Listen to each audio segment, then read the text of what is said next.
Hello everyone, कैसे हैं आप सभी। आई होप अच्छे एंड स्वस्थ होंगे। आप सभी का स्वागत है आपके अपने यूट्यूब चैनल लर्न विद प्रीत चौधरी में। जैसा कि आप सभी जानते हैं कि हमारी जो महिला सुपरवाइजर का एग्जाम है जो कि 13 जुलाई को होने वाला है, उसकी क्लासेज है वो चल रही थी।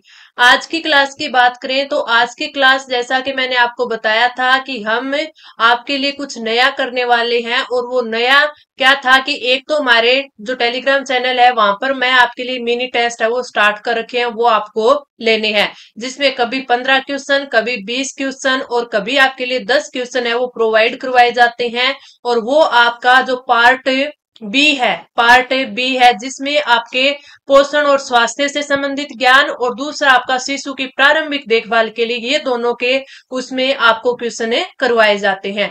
दूसरा कि मैंने आपको बोला था कि आपके लिए फ्री फ्री टेस्ट सॉल्यूशन है वो यहाँ पर करवाया जाएगा। तो ये जल्दी मैं आपको फुल लेंथ है वो टेस्ट स्टार्ट कर दूंगी।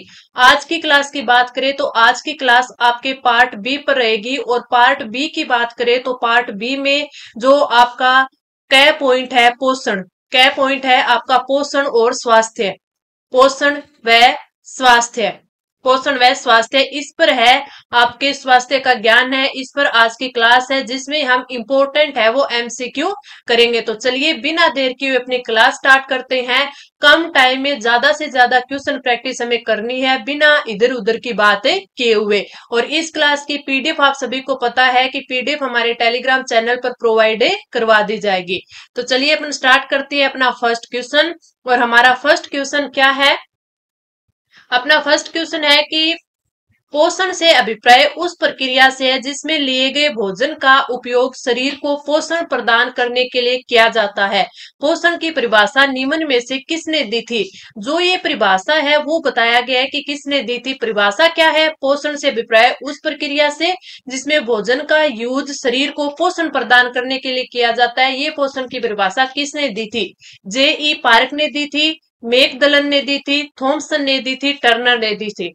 एक चीज मैं आपको बताऊं कि काफी सारे स्टूडेंट है वो मैसेज कर रहे हैं मेरे को। हमारी जो टेस्ट सीरीज है वो टेस्ट सीरीज काफी सारे स्टूडेंट ने ली थी। तो उसके बाद है वो मेरे को बोल रहे हैं कि मैम हमें आप पार्ट बी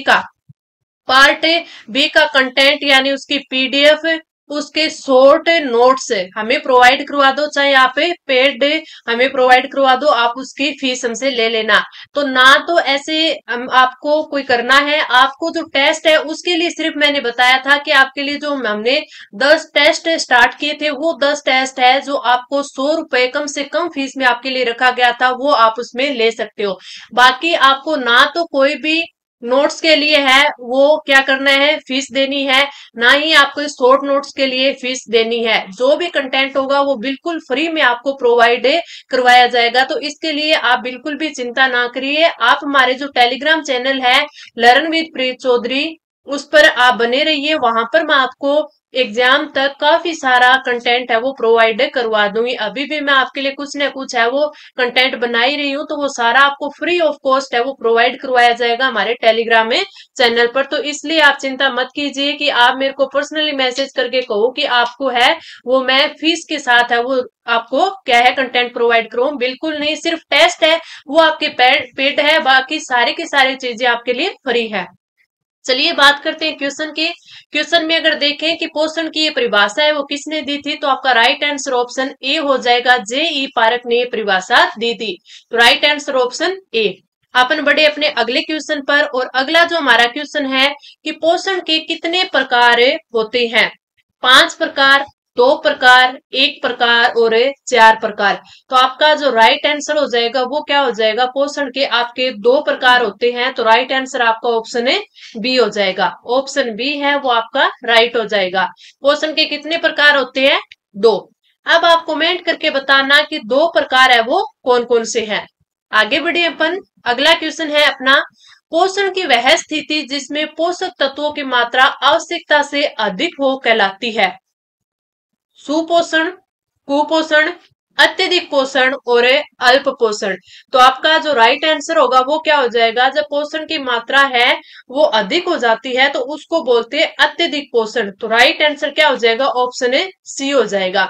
कुपोषण की बात करें तो कुपोषण आपके लिए पूरा का पूरा टॉपिक है जो कि आपके एग्जाम के लिए 8 नंबर का दिया हुआ है।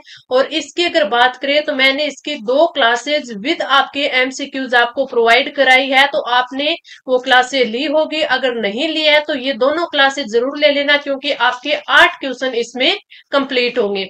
ठीक है, अब अपन आगे बढ़ते हैं। अगला क्वेश्चन अपना, पाचन तंत्र के अंतर्गत कितने चरण आते हैं? 3 चरण, दो, 5 चरण, 2 चरण और इनमें से कोई नहीं। अगर हम बात करें पाचन तंत्र की, तो पाचन तंत्र में आपके कितने आते हैं? 5 स्टेज आती हैं। तो आपका राइट आंसर ऑप्शन है बी हो जाएगा। पाचन तंत्र में चरण कितने होते हैं? 5। आगे बढ़े, अगला क्वेश्चन अपना, राष्ट्रीय पोषण संस्थान कहाँ स्थित है? नई दिल्ली, हैदराबाद, बेंगलुरु और गुरुग्राम। तो आपका जो राइट आंसर हो जाएगा ऑप्शन बी हो जाएगा। राष्ट्रीय पोषण संस्थान है वो कहां पर है? हैदराबाद में है। और आपको याद हो कि ये जो क्वेश्चन है वो मैंने आपको टेलीग्राम पर जो हमारी क्विज चलती है, जो टेस्ट चलता है, वहां पर भी आपको ये करवाया था। तो आप वो ज्यादा से ज्यादा लेना। आपको टेलीग्राम चैनल पर जो भी चीजें प्रोवाइड करवाई जाए तो उनको एक बार पढ़े जरूर लेना। आगे बढ़े अपन, राष्ट्रीय पोषण संस्थान के अनुसार दैनिक आहार योजना के लिए खाद्य पदार्थों के अंतर्गत हरी पत्तेदार सब्जियों की मात्रा कितनी होनी चाहिए?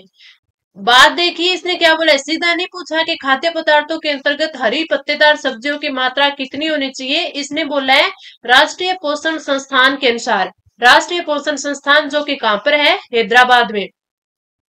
हैदराबाद में उसने है वो बता रखा है कि दैनिक आहार में कितनी, दैनिक आहार योजना के लिए तो उसमें 250 ग्राम होनी चाहिए, 120 ग्राम, 100 ग्राम और 80 ग्राम। तो आपका जो राइट आंसर होगा, हरी पत्तेदार सब्जियां हैं वो आपके 100 ग्राम होनी चाहिए। तो राइट आंसर ऑप्शन है सी हो जाएगा। आगे बढ़ते हैं अपन अगले क्वेश्चन पर, और अगला हमारा क्वेश्चन है, राष्ट्रीय पोषण संस्थान के अनुसार दैनिक आहार योजना के लिए खाद्य पदार्थों के अंतर्गत वसा लिपिड की मात्रा कितनी होनी चाहिए? ठीक है, फैट की मात्रा है वो कितनी होनी चाहिए? 5 ग्राम, 9 ग्राम, 15 ग्राम और 25 ग्राम। तो आपका जो राइट आंसर होगा वो क्या हो जाएगा कि वसा की मात्रा है वो कितनी होनी चाहिए? 5 ग्राम होनी चाहिए। तो आप याद रखना, अगर आपसे पूछ ले कि हरी पत्तेदार सब्जी, हरी पत्तेदार पत्तेदार सब्जी, उसकी अगर आपसे मात्रा पूछ ले तो आपको बताना है 100 ग्राम। कितनी होनी चाहिए? 100 ग्राम होनी चाहिए। वहीं अगर आपको वसा के बारे में, फैट के बारे में पूछ ले कितनी होनी चाहिए फैट की मात्रा, तो वो आपको याद रखना है 5 ग्राम में होनी चाहिए। किसके अनुसार होनी चाहिए? जो राष्ट्रीय पोषण संस्थान की जो दैनिक आहार योजना है उसके अनुसार। तो राइट आंसर ऑप्शन है ए हो जाएगा। आगे अपन बढ़े, अगला अपना क्वेश्चन है, निम्न में से कौन सा आहार शिशुओं, शिशु यानी 0 से 6 आयु वर्ग के लिए आदर्श आहार माना जाता है? दूध, हल्का दलिया, उबली सब्जियां और ताजा फलों का रस। तो इसमें अगर हम राइट आंसर की बात करें, जो शिशु होते हैं जिनकी 0 से 6 आयु वर्ग, 0 से जो 6 आयु वर्ग के होते हैं उनके लिए अगर आदर्श आहार माना जाए तो आदर्श आहार कौन सा होता है? दूध होता है, मिल्क। तो आपका जो राइट आंसर हो जाएगा वो हो जाएगा ऑप्शन है ए। आहार, आदर्श आहार है दूध। अगला क्वेश्चन है हमारा, निम्नलिखित में से सभी आयु वर्गों के लिए उच्च गुणवत्ता वाला अनुपूरक आहार कौन सा होता है? वो पूछा था आपके 0 से 6 आयु वर्ग, और इसमें पूछा है सभी आयु वर्ग के लिए उच्च गुणवत्ता वाला अनुपूरक आहार। तो उसके बारे में पत्तेदार सब्जियां, अंडे, दूध और चावल। तो आपका जो राइट आंसर हो जाएगा ऑप्शन है आपका क्या हो जाएगा? सी हो जाएगा, दूध। उच्च गुणवत्ता वाला अनुपूरक आहार कौन सा होता है? दूध होता है। आगे बढ़ते हैं अपन अगला क्वेश्चन, पोषण के लिए प्रमुख खाद्य वर्ग जैसे अनाज, अनाज में जैसे गेहूं चावल आ गया, उनके उत्पादन में मुख्य रूप से पोषक तत्व पाया जाता है। यानी जो अनाज अपन लेते हैं तो उसके जो उत्पाद के रूप में है, यानी उससे कौन सा पोषक तत्व हमें मिलता है? प्रोटीन, कार्बोहाइड्रेट, वसा और इनमें से कोई नहीं। तो आपका जो राइट आंसर होगा, हमें पता है कि अनाज जैसे गेहूं चावल हो गया तो इनसे क्या मिलता है? इनसे कार्बोहाइड्रेट है वो मिलता है। तो आपके उत्पाद की बात करें, पोषक तत्व की बात करें तो ये आ जाएगा कार्बोहाइड्रेट। तो राइट आंसर ऑप्शन बी हो जाएगा। आगे अपन बढ़ते हैं अगला क्वेश्चन, 5 प्रमुख खाद्य वर्ग में से साबुत अनाज निम्नलिखित में से किसका महत्वपूर्ण स्रोत है। आपसे पूछा जाए कि जो साबुत अनाज है, साबुत अनाज अनाज है वो किस चीज का या फिर किस विटामिन का है वो स्रोत है, किस विटामिन का स्रोत है। Vitamin C, vitamin D, vitamin B और विटामिन ए के। तो आपका जो राइट आंसर हो जाएगा कि आपके जो 5 प्रमुख खाद्य वर्ग में से जो साबुत अनाज है उसके लिए होगा वो हो जाएगा ऑप्शन है C, vitamin A B. Vitamin C क्या होता है, जो आपके खट्टी सब्जियां यानी जो खट्टी चीज होती है उसमें आपके विटामिन सी होता है, ठीक है। अगर विटामिन डी की बात करें तो ये आपके सबसे ज्यादा अपन क्या है, सूर्य की ऊर्जा से प्राप्त होता है, ठीक है। और इसमें जो राइट आंसर हो जाएगा ऑप्शन है बी हो जाएगा।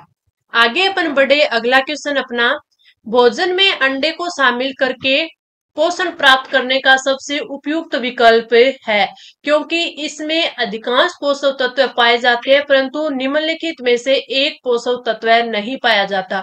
अब सीधा सा भी पूछ सकता था कि अंडे में कौन सा पोषक तत्व निम्नलिखित में से नहीं पाया जाता, लेकिन इसने लैंग्वेज है वो थोड़ी सी बड़ी करके आपसे पूछा है कि भोजन को अंडे में शामिल किया गया ताकि पोषक तत्व प्राप्त कर सके यानी उपयुक्त, ठीक है। उसमें पूछा है इनमें से कौन सा पोषक तत्व है जो अंडे में नहीं मिलता। कार्बोहाइड्रेट, प्रोटीन, दोनों और विटामिन ए सी। अगर हम बात करें आपके अंडे की तो अंडे से हमें विटामिन सी नहीं मिलता, तो राइट आंसर ऑप्शन है सी, आपका डी हो जाएगा। राइट आंसर आपका ऑप्शन डी हो जाएगा कि विटामिन सी है पोषक तत्व है वो अंडे से प्राप्त नहीं होता। अगले क्वेश्चन पर बढ़े, अगला हमारा क्वेश्चन है, शुद्ध घी की तुलना में मक्खन है वो विटामिन ए का बहुत अच्छा विकल्प है और चीनी की तुलना में गुड़ इसका अच्छा विकल्प है। पहले इसने क्या बता दिया, शुद्ध घी की तुलना में मक्खन विटामिन ए का बहुत अच्छा विकल्प है। आपको पता चल गया कि मक्खन है वो विटामिन ए का स्रोत है। अब अगर आपसे ये भी पूछ लेना, सीधा क्वेश्चन आ जाए कि मक्खन से हमें किस विटामिन की अधिकता मिलती है, या फिर हम ये पूछ ले कि मक्खन किस विटामिन का स्रोत है, तो हमें पता हो गया विटामिन ए का है, ठीक है। अब अगर पूछ ले कि चीनी की तुलना में गुड़ में कौन सा आपको मिलता है, इनमें से कौन सा पोषक तत्व मिलता है, लोहा यानी आयरन, विटामिन, वसा और प्रोटीन। गुड़ की बात करें तो गुड़ में आयरन होता है, तो राइट आंसर आपका क्या हो जाएगा, ऑप्शन ए फर्स्ट हो जाएगा। आगे बढ़े अपन, अगला क्वेश्चन, निम्नलिखित में से किस खाद्य पदार्थ को भोजन में शामिल करना आवश्यक है लेकिन इससे कोई ऊर्जा प्राप्त नहीं होती। ऐसा कौन सा खाद्य पदार्थ है जो भोजन में तो होना आवश्यक है लेकिन उससे कोई भी ऊर्जा प्राप्त नहीं होती। दूध है, शर्करा, कार्बोहाइड्रेट, रेशा, फाइबर, फल और सब्जियां। अगर हम बात करें फल और सब्जियों की तो इससे तो हमें क्या है वो ऊर्जा मिलती है, दूध से भी मिलती है, कार्बोहाइड्रेट से भी मिलती है, लेकिन जो फाइबर है वो हमारे भोजन के लिए काफी आवश्यक होता है, भोजन में सम्मिलित किया जाना जरूरी होता है, लेकिन इससे कोई भी ऊर्जा है वो नहीं मिलती, तो राइट आंसर ऑप्शन है सी हो जाएगा। आगे अपन बढ़े, अगला क्वेश्चन, संतुलित आहार के अंतर्गत प्रतिदिन हमें शारीरिक वृद्धि और निर्माण करने के लिए कौन सा आहार लेना आवश्यक है। अब इसमें पूछा है संतुलित आहार के अंतर्गत हमें डेली का कौन सा आहार लेना आवश्यक है। राजमा, सोयाबीन, तरबूज, संतरा, पालक, सरसों और उपयुक्त सभी। तो आपका जो राइट आंसर हो जाएगा वो क्या हो जाएगा कि संतुलित आहार के अंतर्गत हमें प्रतिदिन है वो क्या है, ये शारीरिक वृद्धि और निर्माण करने के लिए आहार में राजमा, सोयाबीन भी हो और आपके तरबूज, संतरा, पालक, सरसों ये सारी चीजें होनी आवश्यक ही होती है, तो राइट आंसर ऑप्शन है डी हो जाएगा। अब अपन बढ़े आगे और हमारा जो नेक्स्ट क्वेश्चन है वो है कि इनमें से त्वरित ऊर्जा के लिए खाद्य पोषक तत्व है, खाद्य आवश्यक पोषक तत्व है। अगर ये आपसे पूछ ले त्वरित ऊर्जा यानी इंस्टेंट ऊर्जा है वो मिल जाए, क्विकली हमें वो एनर्जी दे दे, प्रोटीन, अंडे और मछली, फल, वसा और चीनी। तो अगर हम राइट आंसर की बात करें तो आपकी जो लिपिड और आपकी शुगर होती है वो इंस्टेंट एनर्जी देती है, यानी तुरंत तुरंत है वो क्या देती है, एनर्जी देती है। तो आपके राइट आंसर क्या हो जाएगा, ऑप्शन डी हो जाएगा कि अगर हमें त्वरित ऊर्जा चाहिए तो वो किससे, वसा और चीनी से मिल जाएगी। निम्नलिखित में से कौन एक भोजन का मनोवैज्ञानिक कार्य है? भोजन वृद्धि के लिए आवश्यक है, क्योंकि भोजन बहुत स्वादिष्ट होता है, अपने बच्चों को भोजन करवा के माता को संतुष्टि प्राप्त होती है, और सभी को भोजन करना जरूरी होता है। अगर हम इसमें देखें, पूछा क्या है, मनोवैज्ञानिक कार्य। क्या, ध्यान दे लेना, इसमें क्या पूछा है, मनोवैज्ञानिक कार्य पूछा है। सीधा ये नहीं कि भोजन वृद्धि के लिए आवश्यक है या सभी को भोजन करना जरूरी होता है, नहीं, हमें बताना है मनोवैज्ञानिक कार्य। और मनोवैज्ञानिक कार्य क्या होता है कि जब एक माँ अपने बच्चों को भोजन करवाती है तो उसको संतुष्टि प्राप्त होती है। तो अपना राइट आंसर हो जाएगा ऑप्शन है सी, कि भोजन करवाने से एक माँ को संतुष्टि प्राप्त होती है। तो राइट आंसर ऑप्शन सी। आगे अपन बढ़े, अगला क्वेश्चन, निम्नलिखित में से कौन स्वपोषी होता है, ऑटोट्रोफ।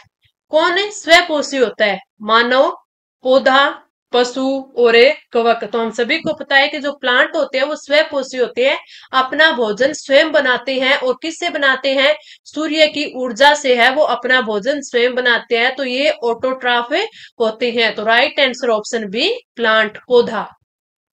आगे बढ़े, अगला क्वेश्चन, अधिक मात्रा में खाए जाने वाले खाद्य समूह है चावल, ब्रेड, गेहूं से बने उत्पाद, दूध और पानी, खट्टे या मीठे फल, चॉकलेट, मिठाइयाँ इत्यादि।